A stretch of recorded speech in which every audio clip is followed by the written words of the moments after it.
Before you commit to a price, you want your trades numbers, and you want them lined up so you can actually compare them.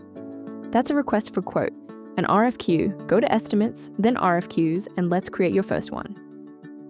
Start by picking the job it's for, a lead you're still pricing, or a live project. Let's price the Middy's house build. Now build the package. Pull the scope straight from your estimate.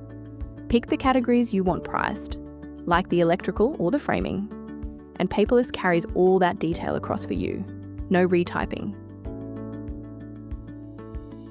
Add any details your trades need, drawings, dates, site notes, then choose who receives it. You can send the same package to several trades at once, and every one of them quotes the exact same scope. Review it and hit send.